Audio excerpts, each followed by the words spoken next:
Welcome to New Atlas Live. I'm Brian Berletic. Angelo Giuliano is traveling.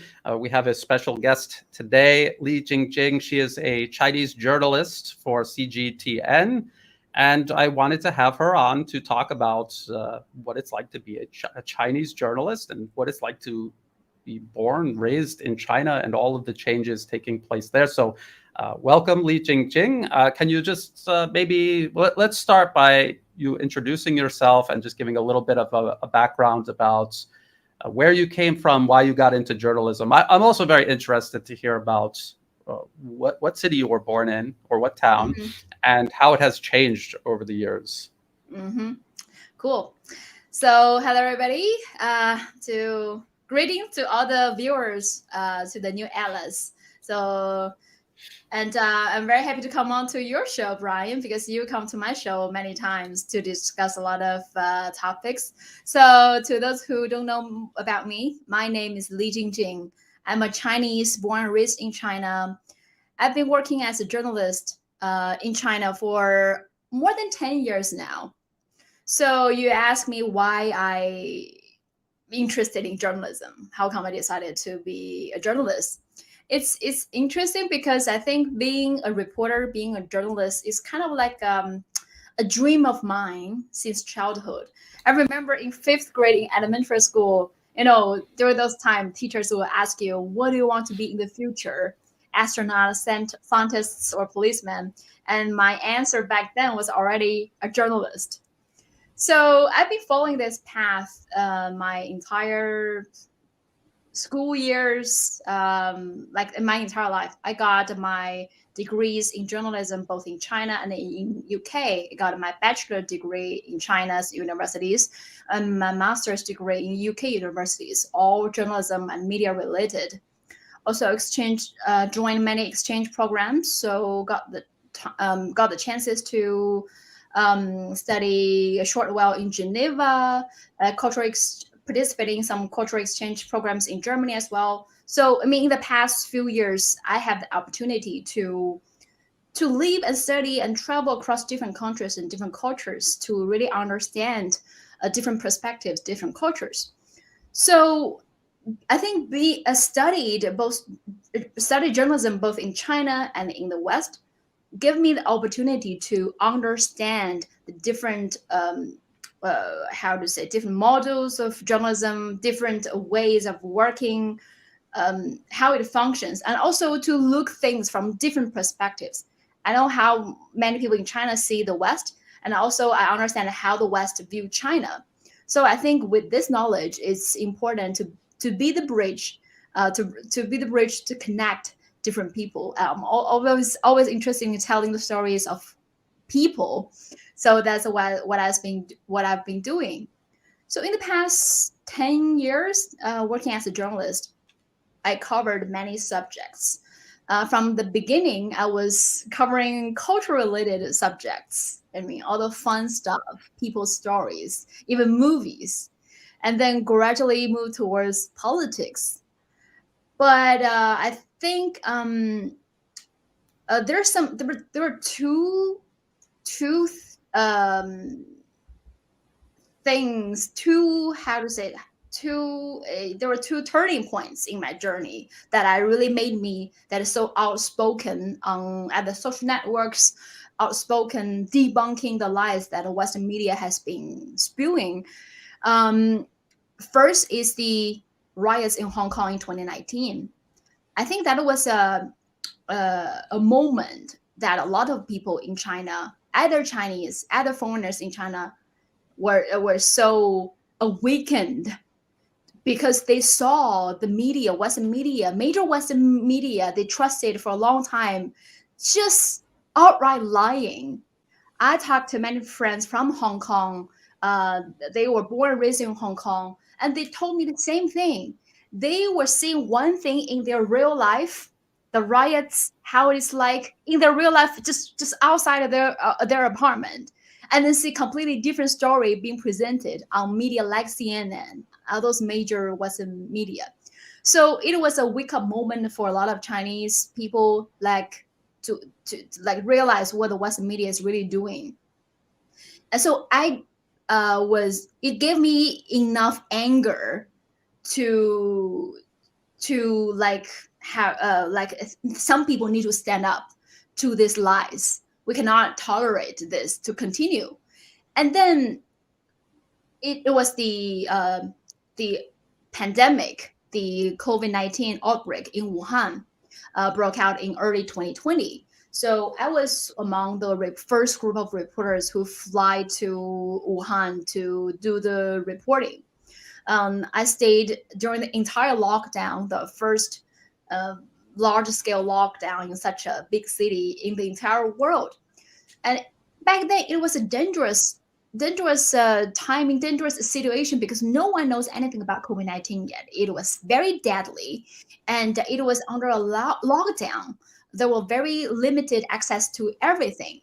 So, and it was so difficult. And I saw the struggles of the people, but also how strong they are to unite and trying to defeat this challenge together.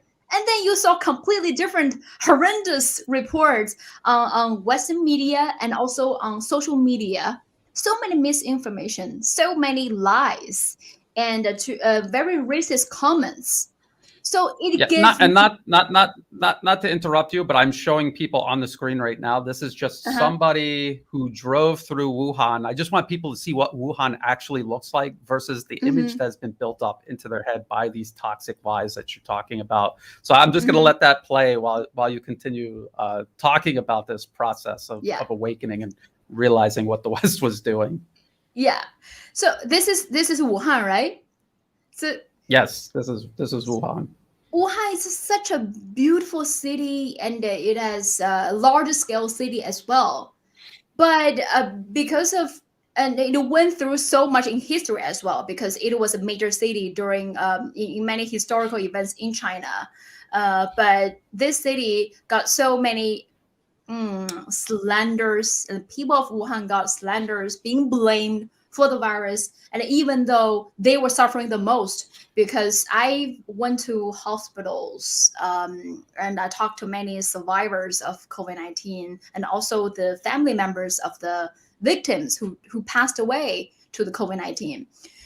They were so united, and they were so, I really admire them because they're very courageous.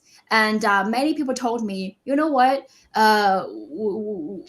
how to say, we Wuhaners, we take the first shock of COVID-19 because that was the strongest COVID-19. It was very deadly, not like the current variant that we are facing now.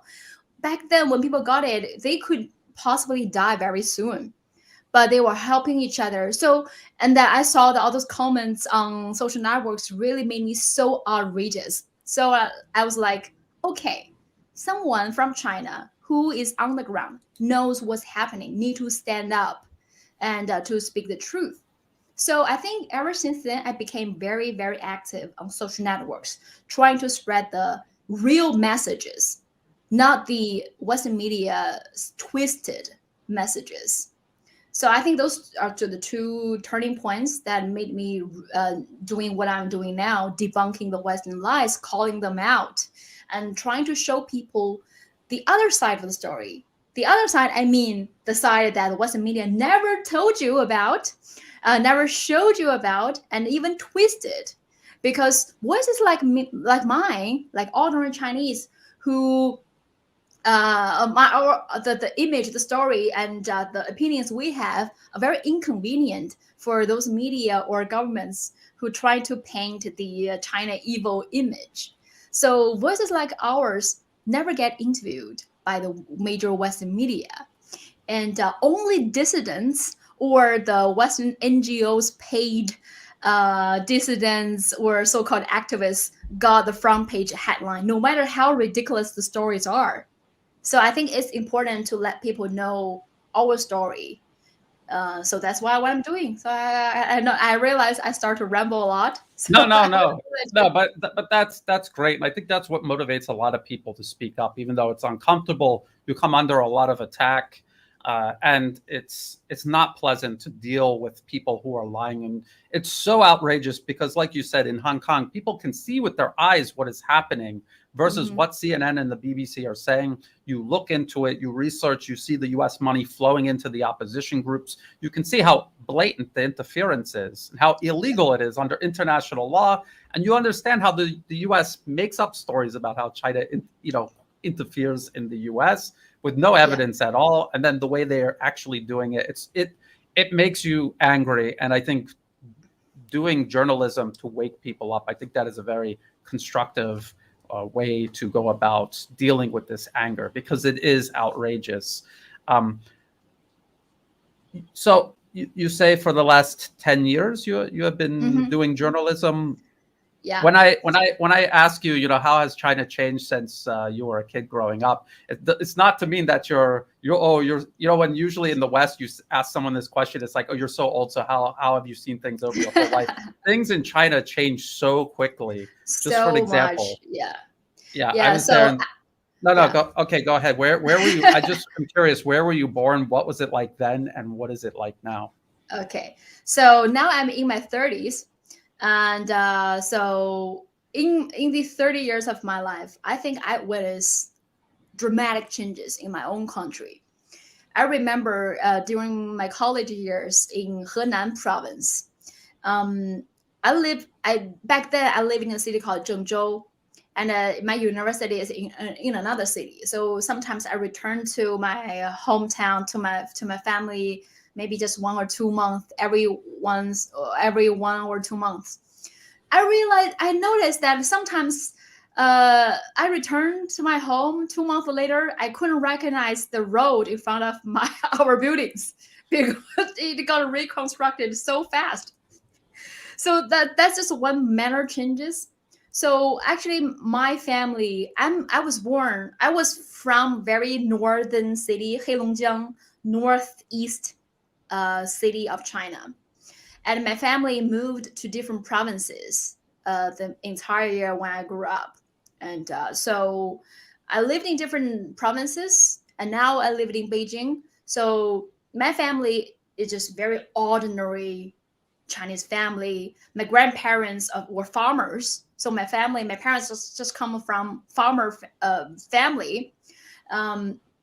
So it is because of the benefits of such a developing, fast development, and also give everybody opportunity to get better education. So an ordinary family, someone like me from such an ordinary family, have the opportunity to study abroad, to do journalism job, and not that something fancy to do.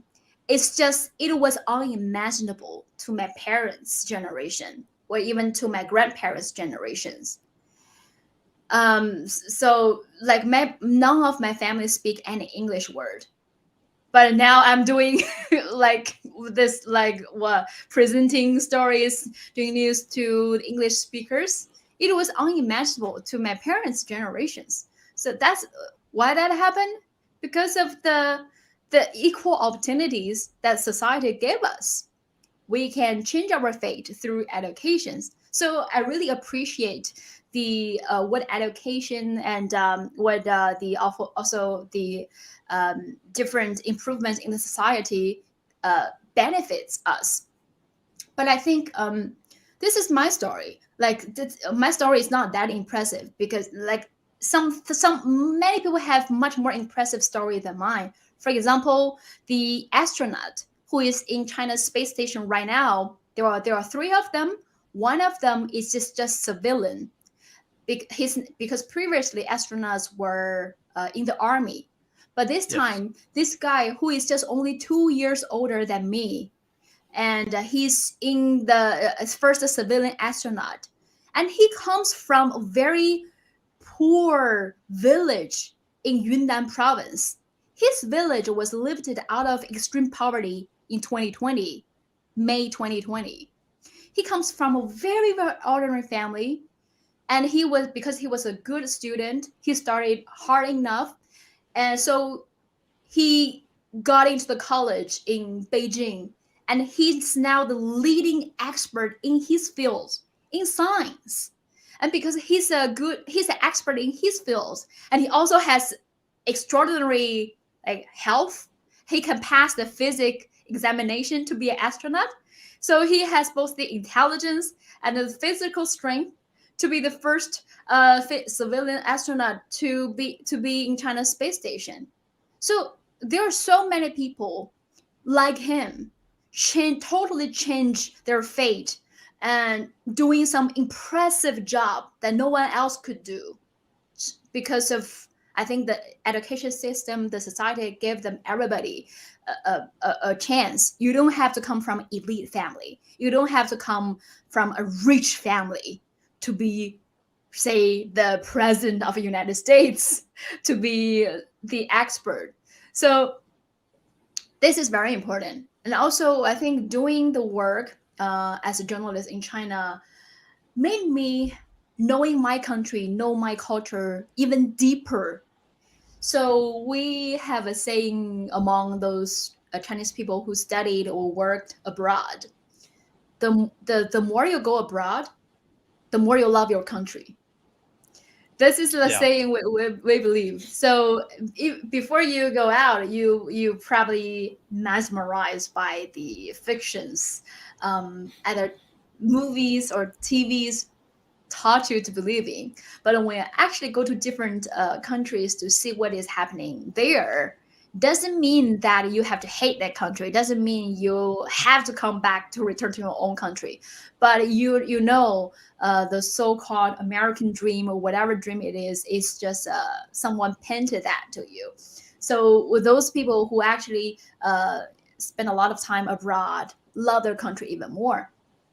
And I returned to China working as a journalist, and during the past 10 years, I had the privilege to travel different provinces, each corner of China, especially the remote villages of China. I traveled across Tibet, I traveled across Xinjiang, Yunnan, Inner Mongolia, all those regions, to really understand what's happening there, how policies like poverty alleviation policies carried out in the local level. So going to the villages made you realize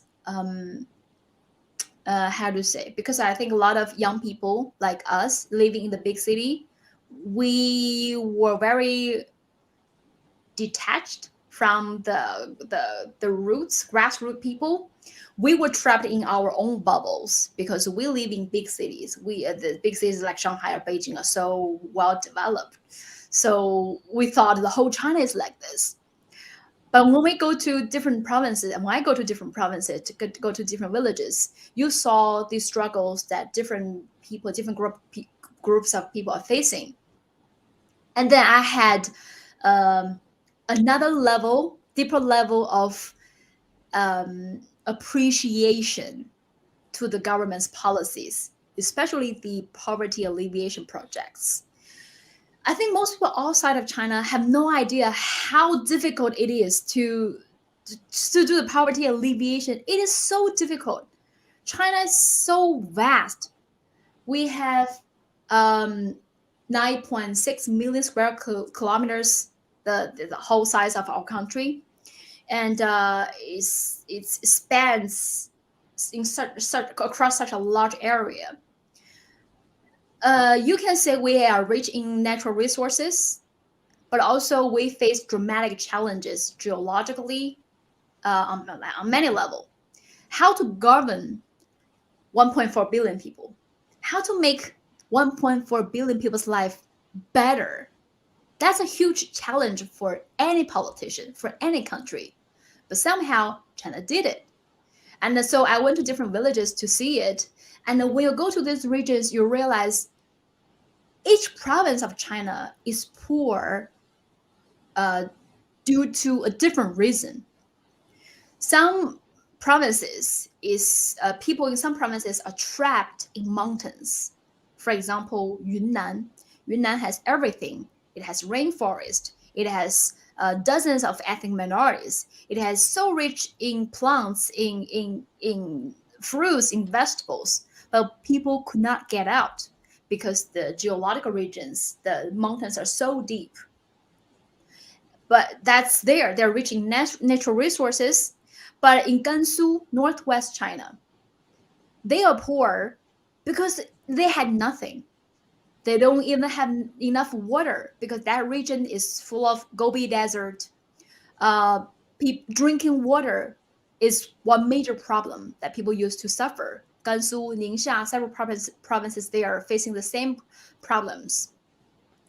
And how to solve those problems? Xinjiang, it has everything, has natural resources, has everything, but it's also a landlocked region before. Now it's not landlocked. It's how to bring those, how can help people get out. That's one major problem.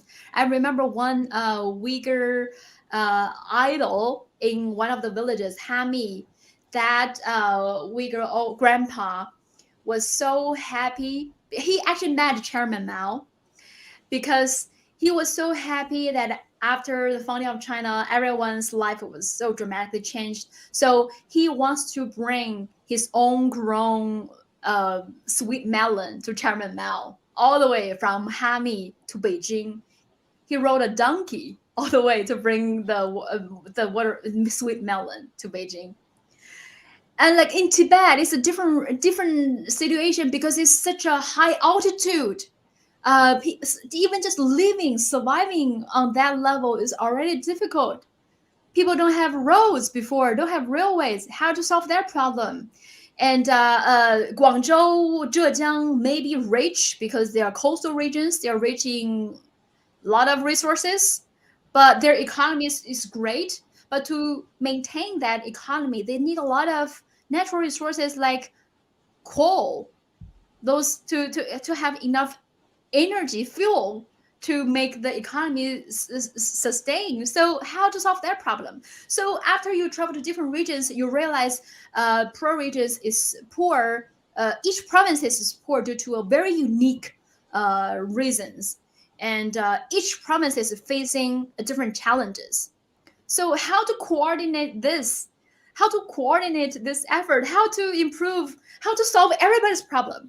How to make everybody have a better life? This is such a huge challenges. So when I actually went to those regions, I had a much deeper understanding about poverty alleviation. I had a much more respect to China's policies, and because I realized how difficult it is and how much effort you have to spend from top to bottom level, not just central government. It has to be a coordinated effort from everybody to do this. So where was I don't like no, but this is, I mean, you've covered it very well. You covered all of these points about what's going on in China that we don't really hear about in the West, because the West just acts as if it's just a horrible place because they're not Western. They don't want to do things our way, and it's horrible, and nothing's going to get fixed, and they're just covering it up with propaganda. But what I was going to say was, I was in China in 2007. I went from Shanghai to Kunming, and I was shocked by how modern everything was. I was already kind of waking up at that point, and I realized I was being lied to by the Western media. But seeing is believing, and that was before the high-speed rail was. There was no high-speed rail. They had the signs coming soon in the train station, but there was no high-speed rail yet. So from 2007 to today, China now has the largest high-speed rail network on Earth. And you were talking about the number of people in China. I just want people to get a grasp of how big this number is. It's 1.4 billion people. That's the entire population of the United States, plus 1.1 billion extra people. I just try to wrap your mind around how many people that is.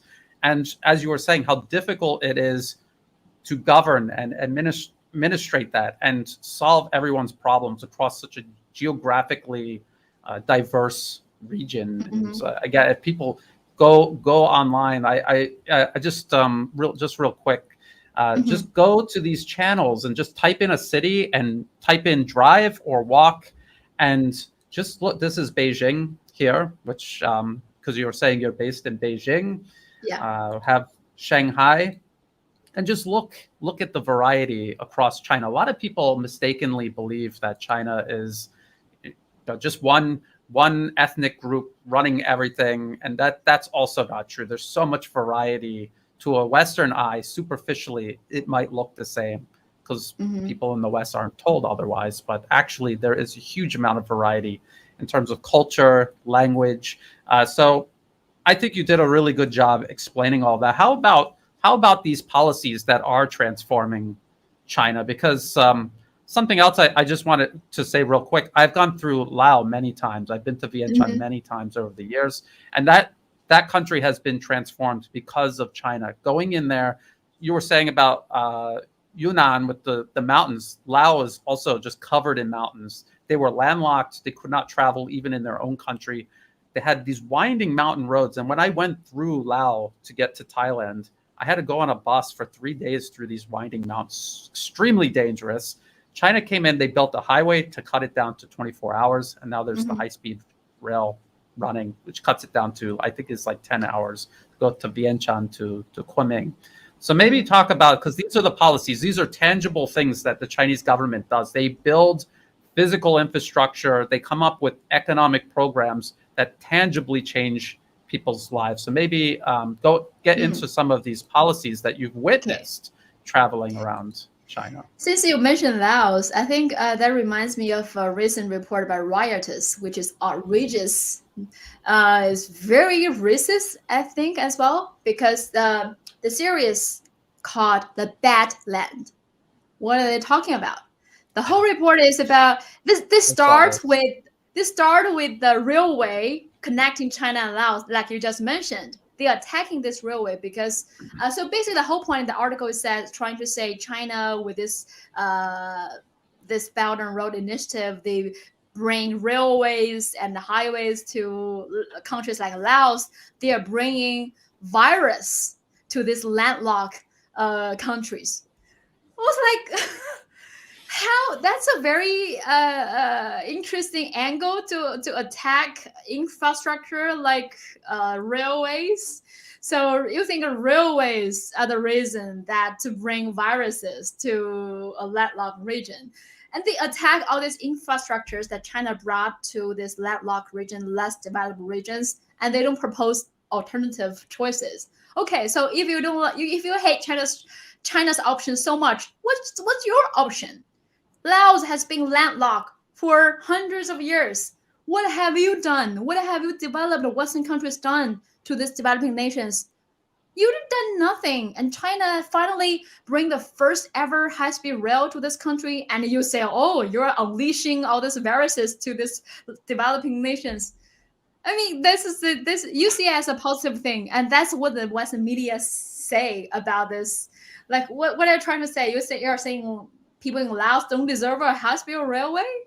So it's that is basically what they're saying. They should just stay landlocked and poor and be happy. And I remember before the transformation, and it's, again, you have to see it to believe it. I saw it with my own eyes, the transformation in Laos. And before this all began, there were dirt roads in the capital city. It's supposed to be the center of the country, but it looked like a dusty town.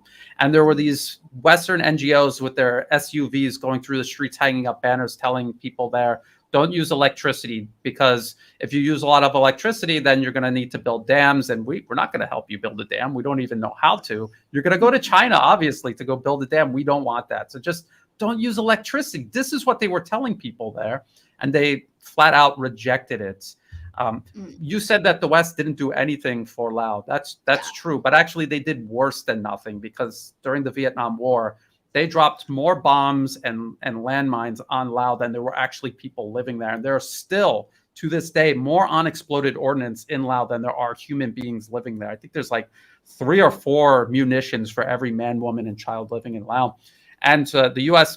has a token program where they're demining this. So it'll take 1,000 years for them to finish. It was China, when they were building the high-speed rail, that went in there and cleared they had to clear the area of U.S. munitions before they built that. So these are the stories that we will not hear in the West. These are the kind of stories that you're helping tell. And I'm also trying to help tell, because it's outrageous when they're going to spread bat viruses because they're going through the jungle with the high-speed rail. I mean, like, what is the alternative? Do they hear themselves how that sounds? But there's people in the West that think that that's totally reasonable. So there's a lot of work that still needs to be done. Go ahead. Because I haven't answered your question yet, because you named some examples of improvement in China. There are so many that from my personal life, many people's like our generation's life. But since I traveled to Tibet, Xinjiang a lot, how about I share with you the story of improvement in Tibet, the area we call Xizang. Xizang is its Chinese name. So I can give you some numbers just to see the dramatic changes in the past 70 years in Tibet. So first, the number is the regional GDP in Tibet. In 1951, the regional GDP in Tibet is 129 million yuan. But by 2022, the number is, so many zeros. This is 213 trillion yuan. So in the past 70 years, the regional GDP got increased by 347 times. That's the GDP. And the regional GDP per capita, in 1951, it was 114 yuan, very little. 1951, 114 yuan. The number by 2022 is 58,438 yuan, increased by 110 times. So that's the income for most people. Average life expectancy. How to pronounce that word? Expectancy, yeah, that's a tough expectancy. one. Sorry, my second language. Yes. Life expectancy. Don't forget, Li Jingjing is speaking English as a second language, and again, a lot of Westerners, especially in America, we don't speak a second language. There's no, I mean, even me being in Thailand for so long, I can just barely get through an interview in Thai. So I don't know how you do it, but I'm very impressed. So please don't be self-conscious about that. You're doing a great job. Thank you. But I also want to mention that there are so many young people from China are very multilingual. I've met so many talented young Chinese younger than me. They are not only fluent in English, perfect accent, they are able to speak different languages, Spanish, Arabic. I remember I talked to my friend who's Iraqi. He recently visited China, and he said, I met so many Arabic-speaking Chinese students. Their Arabic is so good. So blows his mind. And also the students are also learning different African languages because they want to go to Africa someday. So, I mean, the young generations of Chinese are very talented, and they will be, they have a great future. When I see them and what they are able to do, I have so much hope for the future of my country. I see the talents and their ambitions. Okay, so back to the Tibet story. So the average life expectancy of people in Tibet in 1951, it was 35 years old. 35 years old. Wow. Average life expectancy in 1951. Already. Yeah, I'd be that as well. I'm 35. But by 2022, life expectancy is 72. 72. That's the normal life expectancy we see now. So that's just changed in the past 70 years. Illiteracy rate, also very important to point out, because in 1951, the illiteracy rate in Tibet is 95%. 95%. That means most people don't know how to read and write. Most people don't go to school in 1951. Only 2% of children go to school in 1951. It also got changed. Now, almost no illiteracy rate. Everybody can read and write, except maybe for very few old people of older generations. But most people can read and write now, and everybody, all the kids, go to school without exceptions. And in China, we have this 9 years compulsory education. That means like from elementary school, middle school, high school, you have to go to school and it's required.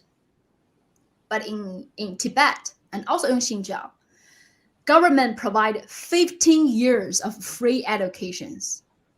15 years, that's more than all the other provinces. From kindergarten all the way to high school, all the kids are required to go to school to get education, all the fees paid by government, just to give the kids in those regions opportunities to study, to get education, to change their life. I mean, those numbers tells a lot of the improvements. This is just one region. This region, Western media, Western countries love so much, right? They always talk about Tibet.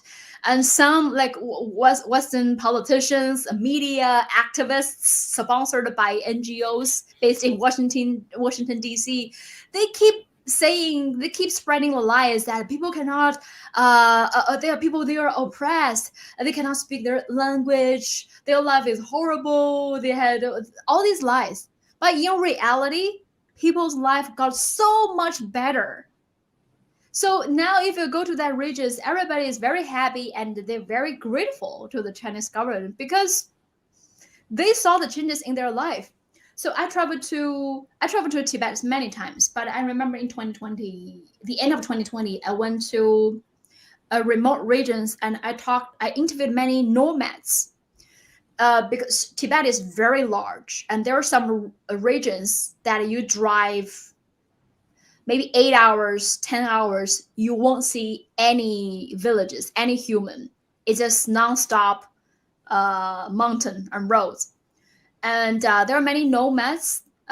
Sometimes while you're driving, you will see maybe one family or 3 or 4 families leaving this region. And because nomads changing grassland, so they have maybe several places in different grassland. So in this place, it's just this one family. And then you drive 3 hours, another 3 hours, you will see 3 family living that region.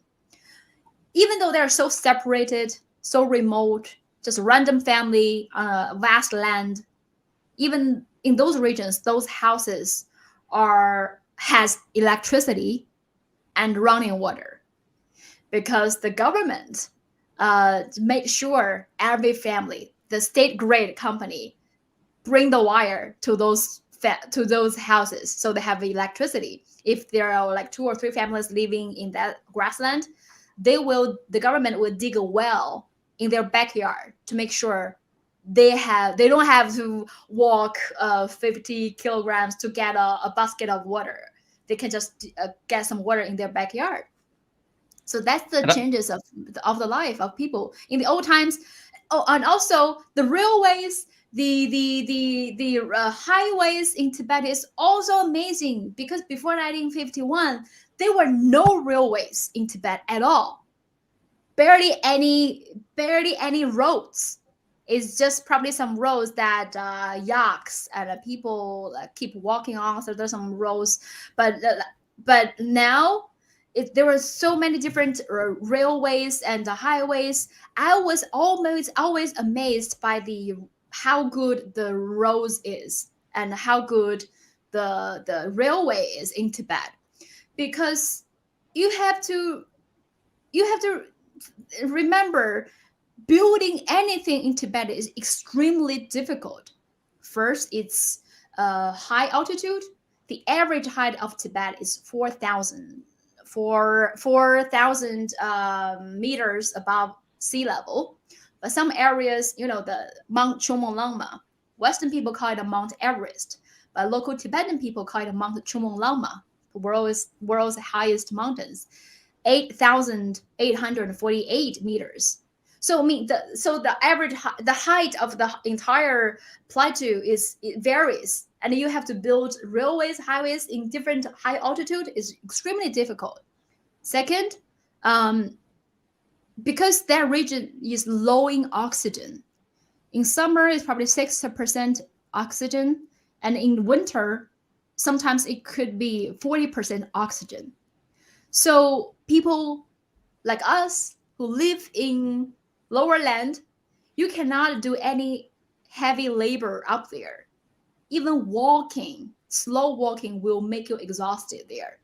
And imagine building a railway, how much work you had to do. And most of the earth in Tibet is frozen earth because it's so cold, extremely cold in that region. In wintertime, all the earth is frozen. In summer, because of the sun, the frozen earth will melt, so it became very soft.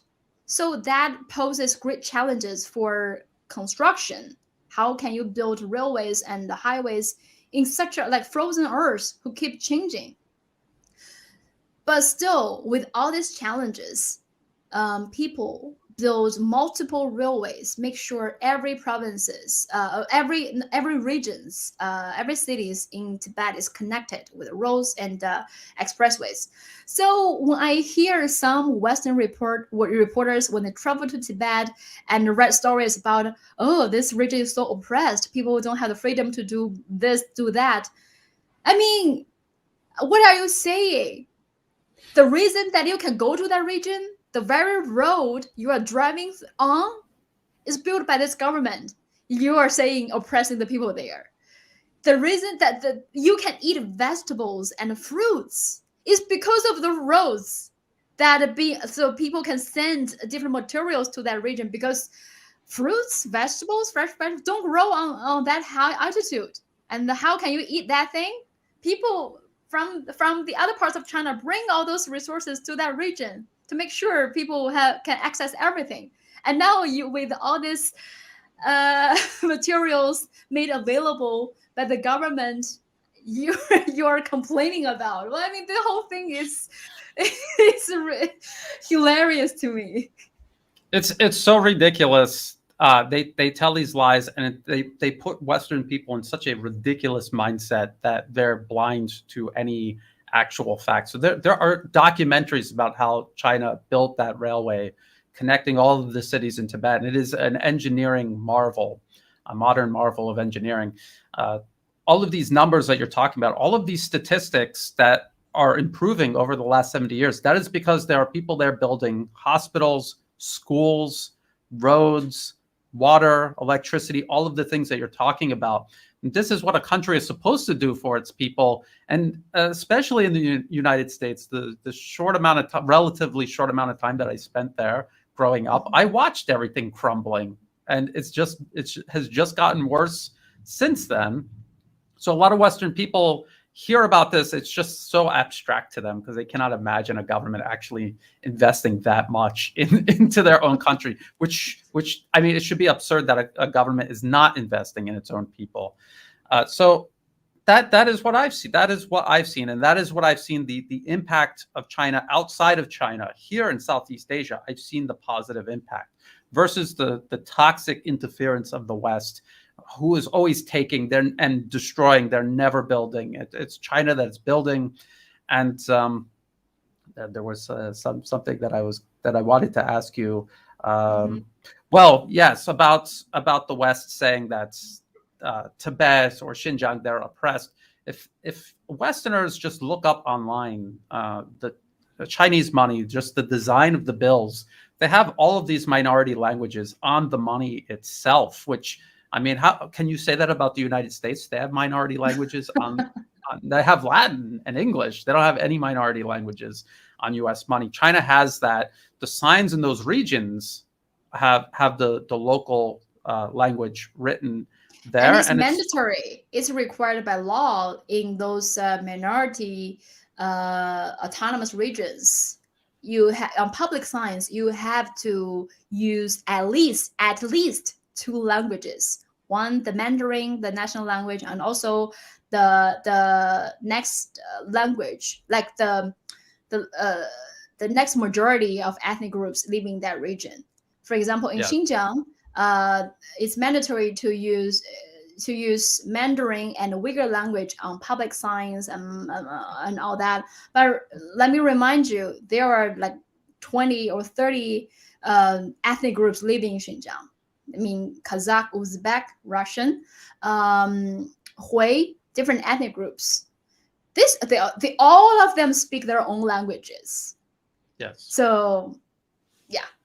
Okay, back to you. And yeah, well, what the West is calling oppression is not being allowed to take money from the U.S. and pursue separatism. That's basically when you really look at the details of these crises that the U.S. itself has created and is in the middle of. The problems in Tibet go all the way back to the end of World War II. The CIA, on the State Department's website, they have old documents where they talk about giving weapons to these separatists to kill people in China and carve off territory.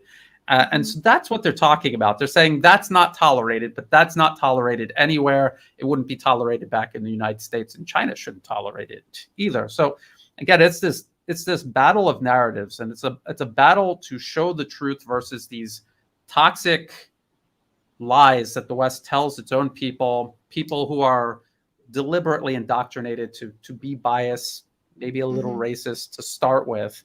It's a downhill battle for them. It's an uphill battle, I think, for Chinese media. So maybe you've been in Chinese media for 10 years.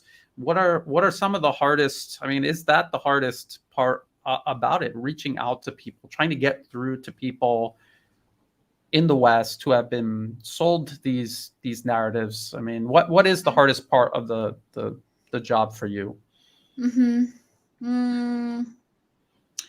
There are many challenges. Hard, like to be a multimedia journalist, you have to do many things at the same time. I think you understand that as well. Doing research, doing video, that's the common challenges journalists from all around the world are facing. But I think one of the reasons that drew me to do what I'm doing now is I noticed so many voices, so many stories are neglected by Western media. Like I said earlier, voices like mine. There are many people like me who share the same opinions, but we will never be shown by the Western media. So how to get people to see the other side of the story? Why allowing those parachute correspondent from this Western mainstream media telling our stories on our behalf and even talking over us? Because, for example, I mean, I'm a Chinese, I'm a journalist. I'm been sharing the stories that are inconvenient for the West. So I got shadow banned. I was being accused as a propagandist, and several media like New York Times, Associated Press, the Daily Beast all wrote hit pieces about me. What they are trying to do is to get my platform either to get a label or get to be shut down. This is interesting. Yes. And I mean, I find interest because when they wrote the stories about me, I don't have that much followers yet. I'm just someone, a journalist who is very active on social networks. And they wrote, especially Associated Press wrote such a long piece about me. I don't think this is hilarious. What they are saying is they try to convince people what I'm saying is not my view. They are trying to say, people give me scripts to say what I want to say. Even though on my platforms, I go to these regions, I show them the whole video, the footage. I just present the Western audiences, hey, this is my story, what I saw on my interactions with local people. I present that to you because Western media don't do that. And you decide whether you believe this. And they got so scared trying to put all these labels on me, either discredit my report or trying to say I'm a propagandist. So like there are two kinds of Chinese to them. Either you're freedom lover, dissidents who they will choose you to be on the front page on the headlines of their report, or the other group of Chinese like us who totally disagree with their opinion and who debunk their lies, and we will got the label as China's propagandist. And it's not just happened to Chinese. I think the same to all these expats who are calling them out, who are calling Western media out, who are pointing out the loopholes, the faults in their reports, and they will get the same label. Yes. So, I mean, so like we are either freedom lover or we're just brainwashed by China's government in their depiction. So, I mean, I think this is hilarious and also racist because they don't think we have our own opinion, we can think, and our opinion, we don't like their system. I also want to point out, I think the West's biggest manipulation is to teach us, is teaching us that our system is bad. The West's biggest manipulation is teaching us being patriotic is bad. Why? They try to teach us only the Western style, the only Western democracy, even though their democracy, I don't think they represent the true version of a democracy, but they keep teaching us their system is the bad. Your system, their system is better, but our system is bad. This is the same logic they keep bragging, they keep lecturing us. But how come the system they think represents the beacon of democracy, the beacon of freedom, cannot improve their people's life? Why they cannot fix a railway? And our system, they keep saying, is so bad, so oppressive, so authoritarian, actually improving 1.4 billion people's lives.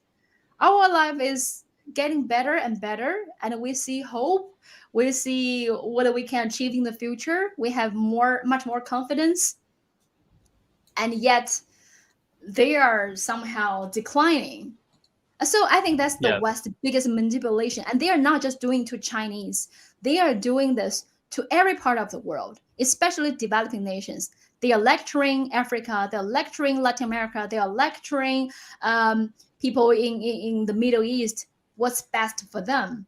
They throw their system on them and never really like, let's see what happened in Arab states. What happened in Africa? What happened in Latin America that the West has been involved for such a long time? They didn't improve the life of those people. And when the people finally stand up against their narrative, and they try to paint you as brainwashed, you're just being manipulated by your government. So I think this is very. I just want to say it is racist. It's insulting. I want people to go online and I want them to seek out videos of people, no commentary, just driving or walking through anywhere in China, and look at what the Chinese people have built and ask yourself why someone in China would not be proud of what their nation has achieved. Because as an outsider, I'm amazed, I'm impressed, and I'm inspired by what China has achieved. I can see the impact China has had on this region where I live, Southeast Asia, the positive impact. And just as you were saying, Africa, the Middle East, all the US and Europe have brought to these regions of the planet is death and destruction. They've literally destroyed entire countries, killed millions of people, tens of millions of people displaced out of their homes, their lives forever destroyed. And then China setting the example in Asia and the engine of progress in Asia that everyone else is working together with willingly. Why wouldn't they? Why wouldn't they want to follow this example and build rather than be divided and destroyed? It's just common sense, but that's why they put labels on you, on your social media. Well, not anymore on Twitter, but they had a label to try to discourage people from listening to you. And I think it is so insulting to say that you just work for state media, so you're just saying whatever they tell you to say. People, please just look at what's going on in China. it's not hard to believe that people like Li Jingjing would be proud of what our country has achieved. And I mean, this is why I wanted to talk to you and hear about your story, about how things have changed, even in just such a short time. And I could just only tell people so many times myself what I saw in 2007 and where China is right now, just that short amount of time, how impressive everything is. So it is so important that this work is done, no matter how difficult they make it. The more difficult they make it, the better the job is that you're doing. Just so you know, the more pressure they put on you, it's because you're doing an effective job, and they fear ordinary people seeing this information and being persuaded by it. Can I add something? Because I think sure. Because Western media, they try to discourage people from watching my content or trying to discredit me, is calling me is saying like because I work for a state media, or so she cannot be trusted. I mean, that's also very different understanding, maybe a cultural differences between China or East or the West, because here people trust the state media. People in China or in the East and in the West have completely different understanding about state media.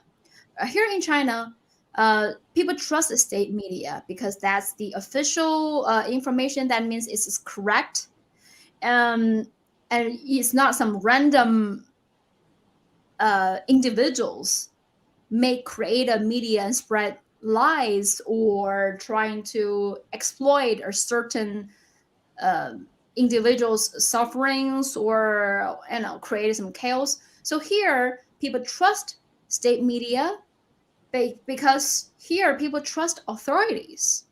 I also noticed this the difference, because you see in the news that say in the United States, people don't trust anything from the government. People don't trust the police. People don't trust the military. And why the police are killing civilians? This is so shocking to all of us. Like, why police is pointing their guns at civilians? So here is very different. People here trust the government. People trust authorities. When we see policemen, we feel safe. We don't need to worry about anything. When we see soldiers, the PLA, we have so much appreciation and respect. And that's not just like because we were brainwashed to do that. You saw it from the multiple events, the history. For example, during major natural crisis, it's always the soldiers, the PLA, People's Liberation Army, all the soldiers sacrificing themselves, saving civilians. They're the one running in the front line, doing the most challenging, difficult jobs in multiple earthquakes, in floods, saving civilians. So that's why we trust soldiers, PLA. And most people cannot tolerate people talking bad about soldiers just because they have such a good image. They are doing so well. They are really serving the people. The policemen as well. Why I see? Because some Western people, when they come here, when they go to some busy, crowded area, when they see policemen, they was like, "Why policemen here?" They like feel scared. I was like, "Why? Why are you scared? Are you up to something?"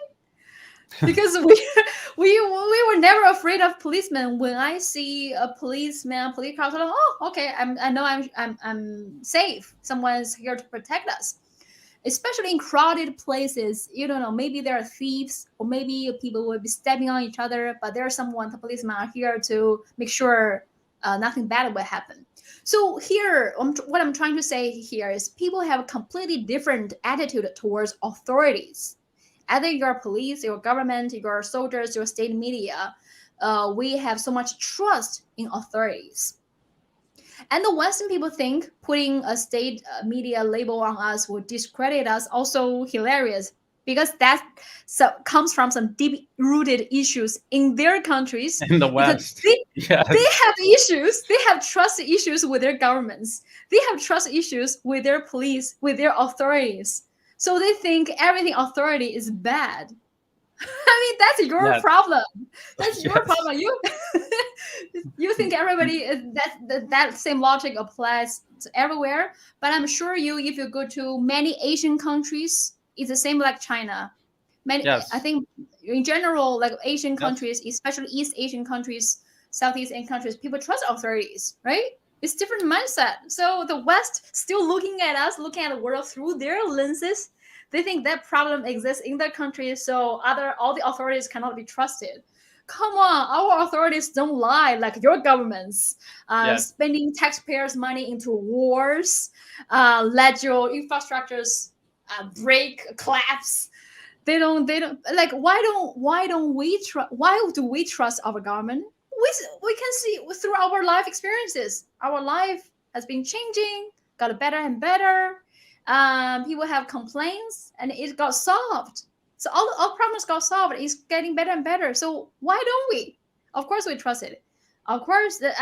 What I see the big problem in the United States is they keep changing the presidents, keep changing the party. They argue so much. You can curse everybody in the public, but you get nothing solved. So what's the point of complaining? It Yes. cannot bring any changes to a real life. So I mean, that's the. I think sometimes when people come here, they also trying to be understanding, because here in the East, people have completely different lifestyle, mindset, ideologies. Just because we're different from the Western ideologies doesn't mean it's bad. It's just different. We have Deng Xiaoping, our previous leader, said doesn't matter whether it's a black cat or a white cat, as long as it catches mouth. So it's the same. So it doesn't matter which form of democracy or which government style you're adopted, as long as it's making people's lives better. That's the fundamental purpose of a government, right? Now it's working here. So that's what I'm just trying to show people the side of stories that Western media never showed them. And people can choose to believe me or not. If they think I'm a propagandist, they see my content, they think it's not convincing enough, fine. I'm not trying to convince you. I'm just showing you the voices from China, from Latin America, from Africa, the people's stories. I'm trying to show all the voices and stories being neglected by Western media. I mean, if you want to understand a culture, a country, a group of people, you have to talk to them. You have to hear their perspectives from them, not some still white correspondent. I know it's not correct, but if that was it's absolutely true. When we're told something about China or Africa, it's not Chinese people explaining it, or if it is, it's someone that the NED in Washington is funding. It's usually some white guy or some white lady explaining it to Westerners about how bad China is. The thing that's so interesting is that you're explaining the Chinese military and how they're helping people. They're helping Chinese people inside China. What a novel idea. An army actually defending the country that it's from, instead of being all over the world, anywhere except in the country that they're supposed to be defending. It's such a novel idea. And again, it should be common sense. When you explain this, I know there's still going to be people that say, well, she's state media, and she's going to say that I was told the Chinese army is horrible. Where has the Chinese military invaded in the 21st century? Where have they invaded versus the United States, which is right now in multiple different countries, and their bases are spread all around the globe. And if Angelo was here, my co-host Angelo Giuliano, if he was here, he would bring up the fact that China's government delivers for the people. It delivers for the people, and that's why people support it. That's why people respect it. That's why people invest their time and their energy in it. And again, this is such a novel idea for people in the West, because the governments, like you say, it's mostly projection when they're saying stuff about China. It's stuff that they, it's so convincing because that's how they feel about their own country. That's actually a very funny point that you bring up, because it's like the truth is just out on the table, out in the open, but they're using projection to distract away from exactly themselves. Because sometimes when the things they accuse China of doing, when I read the story, I was like, wow, where did you get the imagination? Where did you? Because I've never, they're doing it. Yeah, I've never heard about this such a thing. Like, for example, forced labor picking cotton and the sterilization of women. I was like, where did you? Because if that really happened here, all of us will know. I mean, the social media and the technology is so well developed here. If anything bad will explode exponentially, we will know. At least we will hear something about it. But like none of the stories they reported, like it's shocking to everybody. Where did you get the idea to write such a fiction? And then you read the history of the United States or the West. Oh, okay, so that's projection. Genocide, slavery, prison Exactly. labor, literally everything that they're accusing China of. Yeah, exactly. You will find everything they accuse China of doing in their history. They are doing that to other parts of the world. So And they know that it'll resonate with Westerners. Oh, picking cotton, that was so horrible when we used to do that. Now China's doing it. No, actually, China's not doing it. We're just making this story up and projecting it onto from what we have done. We're projecting it onto China to demonize them. And I also just add up something. Sorry, I just keep Sure, reminding sure. of things since you mentioned the military, because I think most people don't realize how strong the manipulation skill, the propaganda skill, media has, especially the Western media. Because I think most people were taught they are the most balanced media. They have a free speech. They trust everything media says. The thing is, if you analyze each article, you will notice the different choice of words to describe something. Just take the recent event at the South China Sea or Taiwan Strait as example. If you go to AP, CBS, all those news reports keep saying China's fighter jet intercept U.S. Fighter jet comes near U.S. warship or something. Exactly. Just to give people an idea of how far a U.S. warplane or a U.S. warship has to travel to, and they're like less than 100 miles off of China's coast. By the way, imagine if it was the other way around, and this often and in this context. My goodness. And not even talking about the military, the U.S. military bases in the region. Okay, just so people understand. So it's amazing when I see the rhetoric, the way they write their headlines: Chinese warship, Chinese fighter jet come close, come near U.S. fighter jets. Well, in fact, they are the one travel 8,300 miles to our doorstep, to our waters, and then say, oh, you are so aggressive. Hey, you are so aggressive. And they are doing this in the past week as a PR stunt because of the Shangri-La dialogue took place in Singapore. Yes. Just as that took place, all the U.S. warship come here, and all the media play along with the U.S. military, hyping the China threat. Make the perfect environment for their defense ministers to do whatever they want at the Shangri-La dialogue. So they are so good at the PR stunt, the media manipulation. They will choose different words to describe the same thing, but happen in different countries.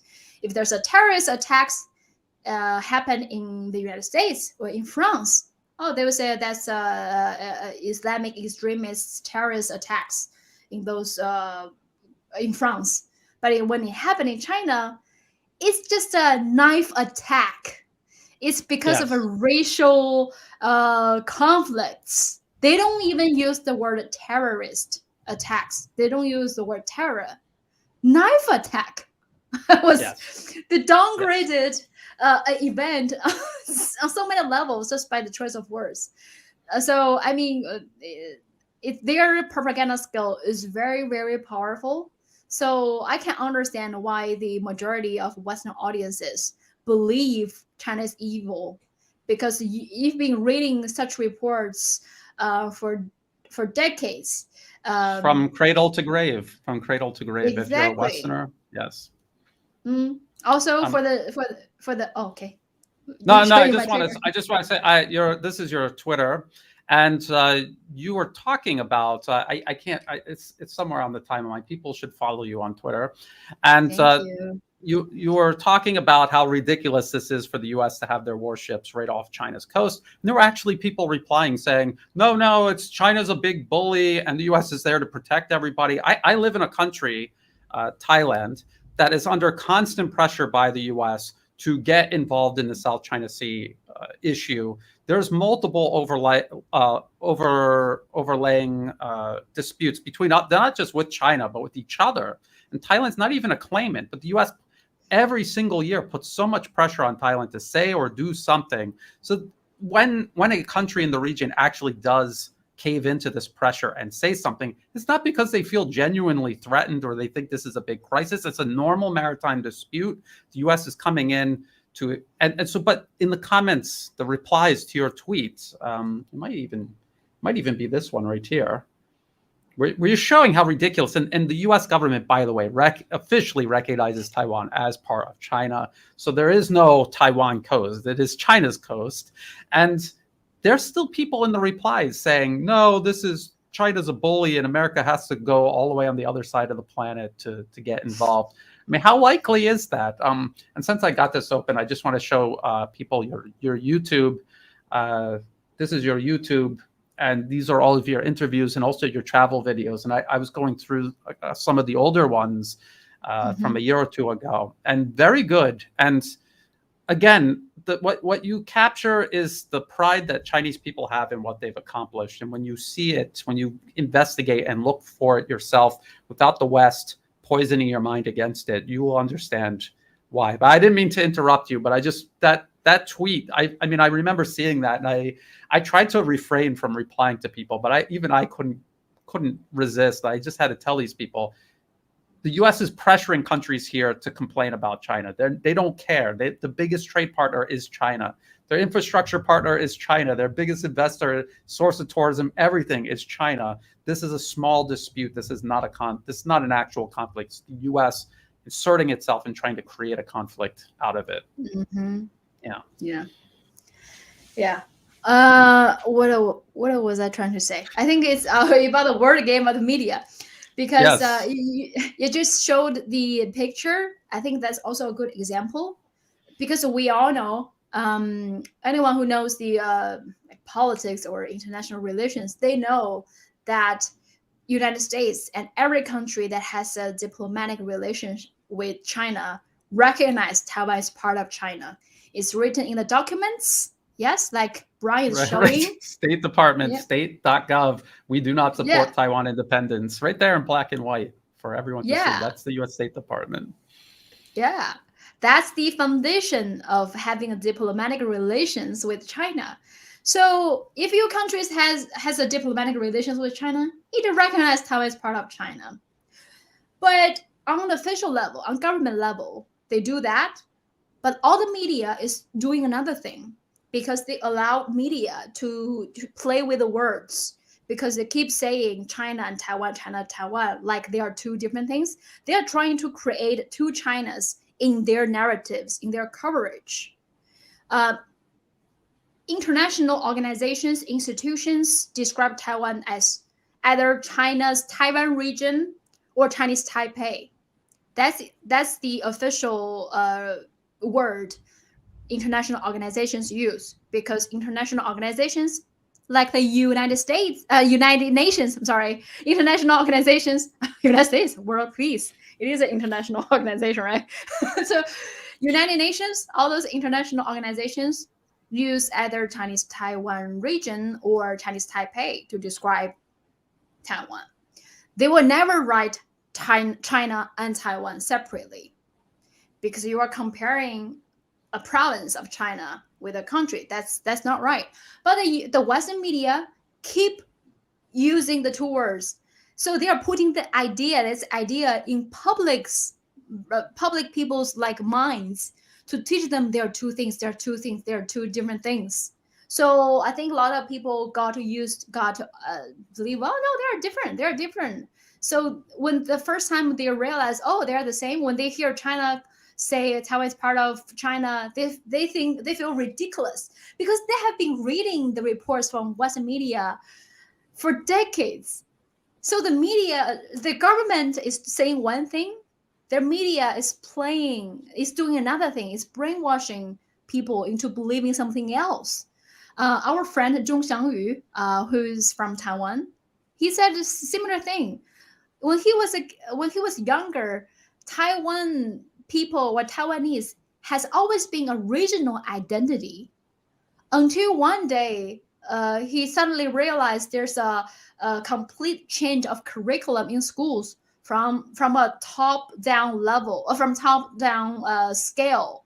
Suddenly, the government wants to change their curriculum, don't teach them history anymore, and even in their textbook, they are trying to teach history like China's history and Taiwan's history separately, which is ridiculous because they cannot without the Chinese history, they cannot learn the full history about themselves. So I mean, I'm just bring this background to the people just to say, because a lot of people are brainwashed, are literally brainwashed to believing something that contradict to the history or contradict to their government's documents. And what happened between Chinese mainland and Taiwan is the legacy of our civil war, because after the Chinese people's the CPC took power, the Kuomintang fled to Taiwan, and the then leader of Kuomintang, Chiang Kai-shek, trying to claim his party, which located in Taiwan, to be the official representation of China. But of course, he lost. So what happened between Chinese mainland and Taiwan is our civil war and should be resolved by ourselves. We have differences, but both parties believe there's only one China. Which it even says this on you're explaining the Chinese perspective, and that's even what the State Department officially says. But then what the U.S. government does, I mean, you're talking about the media lying to people. And I've talked to Americans that honestly believe Taiwan is an actual country. It is not. Not even the sort of separatist forces on the island province don't consider it as an independent country, but there's Americans that think that. But it's even on the State Department website, they say this is an internal issue, needs to be resolved by Chinese people on both sides of the strait. Just as you're saying. I mean, and this is what I mean is so outrageous, because the lie is so ridiculous. They admit that this is what the situation is, but then every day, oh, China's bullying Taiwan. We have to stick up for Taiwan. Taiwan should declare independence. I mean, these are things that we hear people even in Congress talking about. Flying to Taiwan. Could you imagine if Chinese, some high-level Chinese government official flew to some place in America? Flying to California. Without asking for permission. Yeah. Yes. Hey, we support your independence, and let's see how the politicians in the United States will react. They fly all the way to our borders, saying, well, we are doing the free navigation. Just imagine if Chinese warships are like around Cuba or around Mexico, how would they feel? Well, America will not tolerate that, right? No, not at all. It's unbelievable, but again, it all comes back to this is why we have to keep working, no matter how hard they try to make it for this information to get out. It's so important because I think people can understand I really do. I think people have to see China to understand the scale of what's happening there. It's just on such a massive scale, and it is changing the world and people. I think Shang Yu is actually in the chat. Welcome, Shang Yu. Really? Yes. So shout out to Shang Yu. Yes. He was just on. Because you had us both on, and I had meant for months to get both of you onto my channel, and just it's you understand. It gets so busy, and time just flies by, and there's just so many things that pop up. But Yeah. Is there anything else? Because I'm more than happy to listen to any more points Um, you want to make, because you've made a lot of really great points, and I hope people that are tuning in or watching this later are learning a lot, because I know even I'm learning a lot. And Thank you. I've been on your show before, and I've watched a lot of your videos, but it's still, like you say, people have to talk to. I always tell people, get a Chinese friend, and not some Chinese friend who's ashamed of China and wants to be Western. Find a Chinese person that's proud to be Chinese and get to know Mhm. them. Make a friend out of them and learn from their point of view, and Yeah. it will change your perspective. So, and also I recommend, if you can learn different languages, learn Chinese or whatever the languages you of the country that you want to go, because only talking to English speaking people also will tunnel you into like a bubble. Because for example, all the English speaking people in China, they are probably lived and studied in other countries.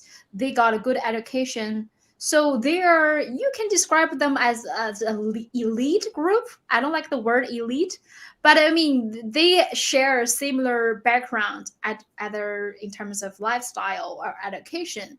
So you may find um, some of them are like-minded. Maybe some of them really appreciate the Western style of lifestyle, democracy. They really appreciate Europe, America. It could be that, but if you are able to speak Chinese, you will be tunneled into a different group of the people are very local. They come from very different life backgrounds. They think very differently from us. We have 1.4 billion people. We don't all think the same. We have very different opinions. Some are good, some are bad. I think if you are able to come here to explore by yourself, and also if you are able to speak different languages, you will get the chance to experience different perspectives to understand more people. So I mean, so that's one. And also maybe do a little bit commercial to just for myself, because I plan to travel to Xizang, Tibet, and Xinjiang many more times this year. And I also I plan to travel to different countries in Africa, Latin America, to show people what it's like there. So people can find my YouTube channel. My YouTube channel is my name, Li Jingjing. It has both my English name and my Chinese name. So, and you can also find me on my Twitter. Brian just showed my Twitter, also Li Jingjing. Yes. It used to have a China State affiliated media Yes. label. Well, you're enjoying a little bit of freedom right now. For now, enjoy it while it Yeah, lasts, because I have a funny feeling these labels are gonna yeah. be back. And you can also find me on TikTok, Reddit, um, where else? Facebook, all those platforms. I realized before, I noticed before we started our live stream, one in the live chat comment saying I keep changing my names on different platforms Yes, since I've been exposed as working for China state exposed. media. Oh I my mean, God, you work for Chinese state media? That's terrible. Why don't you work for the BBC? right. Right? I mean, For, because if there's you so worked for the BBC, they wouldn't have a problem with it, even though that's state exactly. media, British But state even media. with that, there's so many faults in that one description, because I've never changed my name on different platforms. My name on different platforms is either my full name or my program's name, like Talk It Out. I have a show called Talk It Out with Li Jingjing. So it's my Chinese name. Even the English way of writing it is my Chinese name. I don't have an English name. So it's always been this. Second, you can find my work info if you just do a Google search. There's a page of me on CGTN. You can find all my work on CGTN. And I've never hide my work information, because all my followers know who I work for, and they like my content. So yeah, see, you will see the page. So how can you expose me if all my information is open to the public? I find that I mean, so you're on hilarious. TV. You're on TV. You're Yeah, on public TV around the world. People can see you. So yeah. So again, the it's word, just yeah, because you're Chinese and you're not allowed to have an opinion. You're not allowed to be proud of your country. I mean, this is what a lot of people believe. They cannot allow space for this uh, outside of Western. I would say exceptionalism or even supremacy. They don't allow for it. They just assume that everyone else around the world is miserable and wants to be like the West. yeah. They can't imagine. And like I said, go to China, and you will understand why they don't want to be like the West. They're quite happy with how things are going there Yeah. at the I really moment. welcome everybody. If you have any chance to come to travel to China, go to different cities, because China is so vast, and each province is different, and we have different ethnic groups, different cultures. So if you have chances to come here multiple times, you go to different provinces to fully experience different cultures, to see it for yourselves, talk to Chinese people. And the same if you go to Latin America and Africa, all the developing nations, you go there, you talk to local people, you see their lifestyle, see their culture without the Western lenses. So because most of the media, international media, when they talk about those regions, it's always very condescending.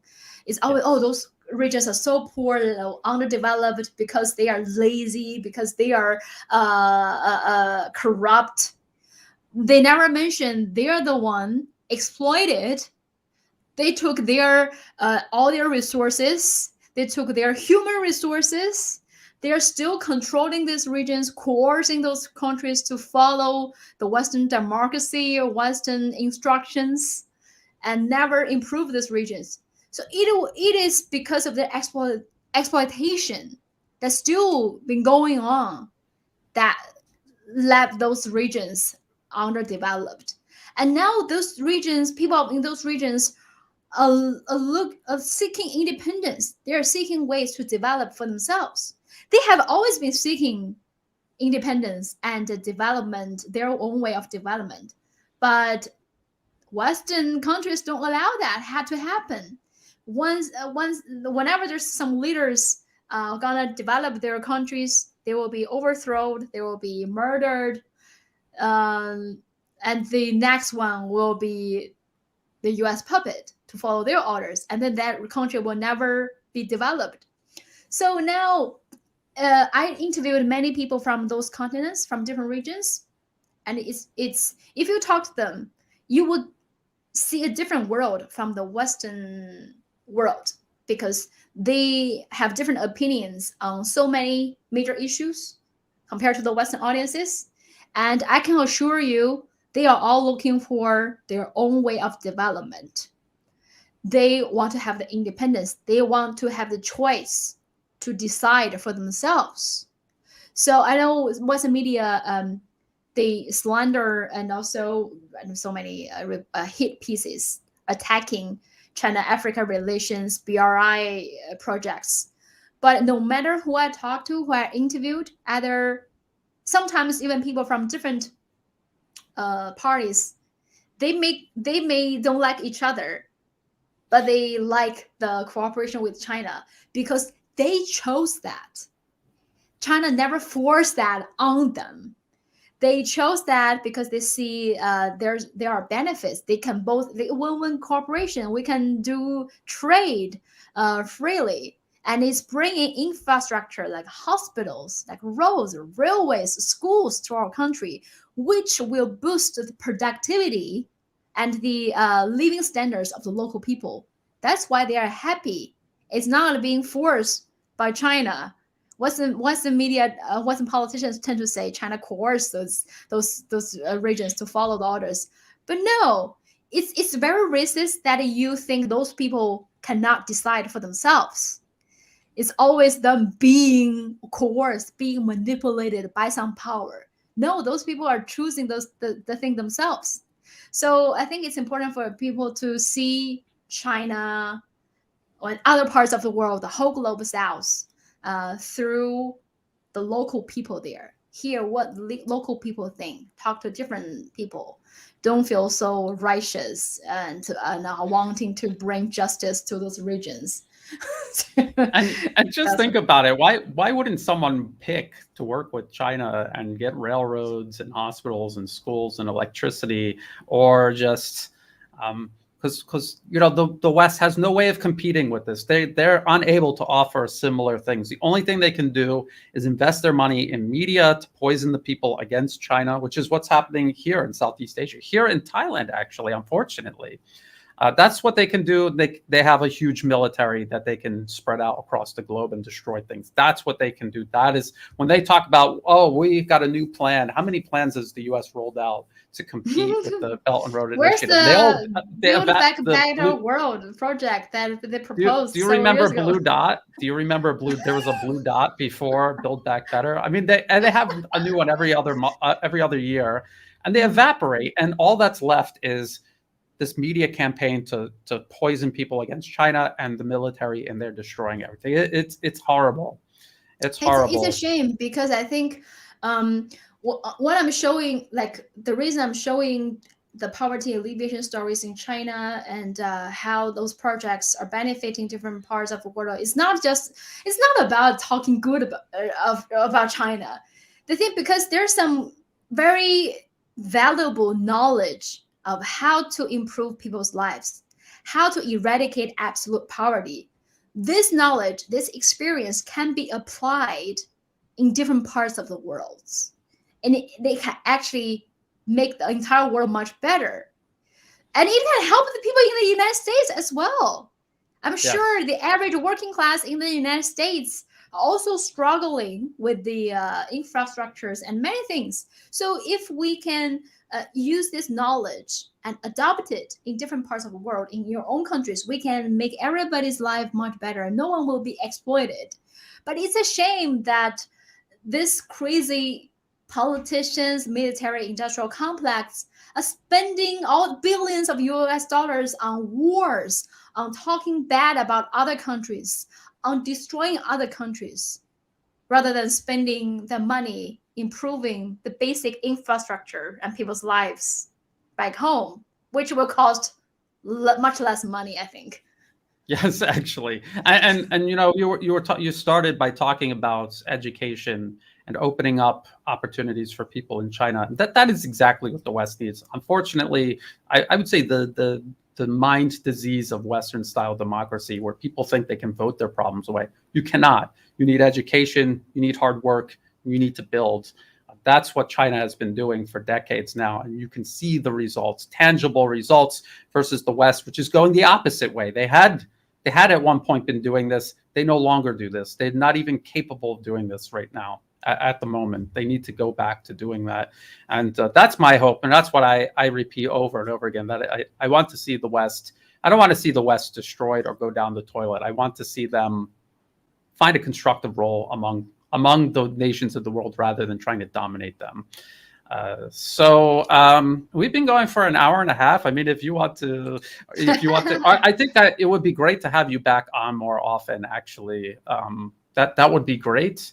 And I want people to check out your YouTube. There's so much variety on your YouTube channel, and also follow on Twitter. And then please, after the show, please send me the other links, and I will post them in the video description, as well as a pinned comment at the top of the comment section. After the live stream is done, there will be a comment section, and I'll make sure all of those other links are in there. Do you have any closing thoughts? Because the other thing we could talk about is Western style democracy versus that's is a whole show, actually. Yeah, the way China is administered. Yeah.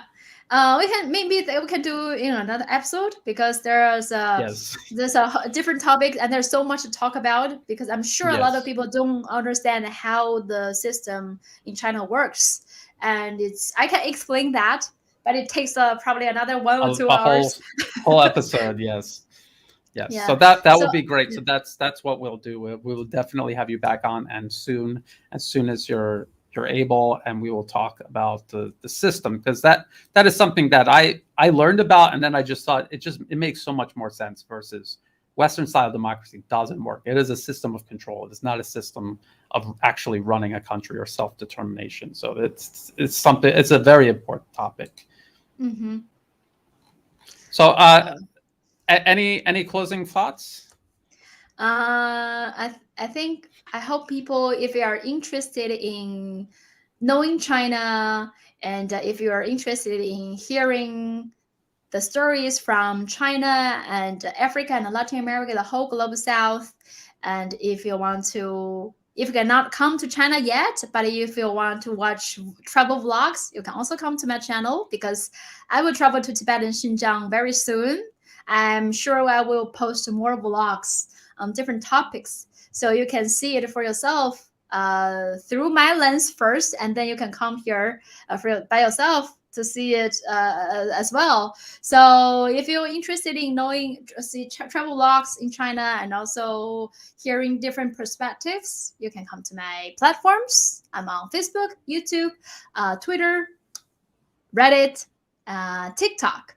So, and thank you so much, Brian, for bringing me on. I enjoyed this conversation, and I really appreciate your work. I know you've done so much research, which is very difficult. It takes a lot of time, but thank you so much for doing the work and bringing this important perspectives to audiences on different countries.